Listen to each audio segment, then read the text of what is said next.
ఈ నెల 9వ తారీఖు నుంచి రాష్ట్ర ప్రభుత్వం చేపట్టిన మహాలక్ష్మి ఉచిత ప్రయాణం మహిళలకి, ఆడపిల్లలకి, అదేవిధంగా థర్డ్ జెండర్కి టీఎస్ఆర్టీసీ యాజమాన్యం చాలా సక్సెస్ఫుల్గా ఇంప్లిమెంట్ చేయడం జరుగుతుంది. చాలా చోట్ల అనూహ్య స్పందన వచ్చింది. రికార్డ్ స్థాయిలో ప్రయాణికులు మా బస్సులో ప్రయాణం చేయడం జరుగుతుంది.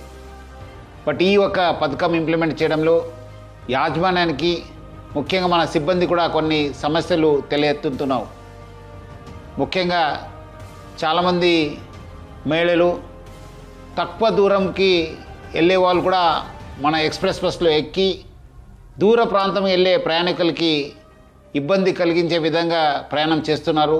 వాళ్ళందరికీ కూడా నా తరఫు నుంచి, యాజమాన్య తరఫు నుంచి కోరుతున్నాను, మీరు తక్కువ దూరంలో వెళ్ళే వాళ్ళైతే వెలుగు బస్సులో ప్రయాణించాలని చెప్పి నేను మరీ కోరుతున్నాను.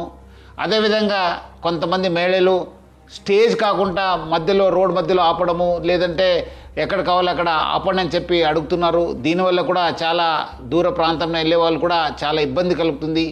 స్టేజ్ దగ్గర మాత్రమే మా బస్సు ఆగడం జరుగుతుంది. సో ముఖ్యంగా దీనివల్ల కూడా దూర ప్రాంతంలో వెళ్ళే వాళ్ళు, వేరే ప్రయాణికులు కూడా మేలు జరుగుతుంది.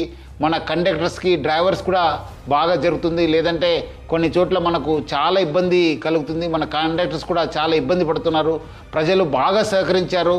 వాళ్ళందరూ కూడా నా తరపు నుంచి, యాజమాన్య తరపు కూడా ధన్యవాదాలు తెలుపుతున్నాను.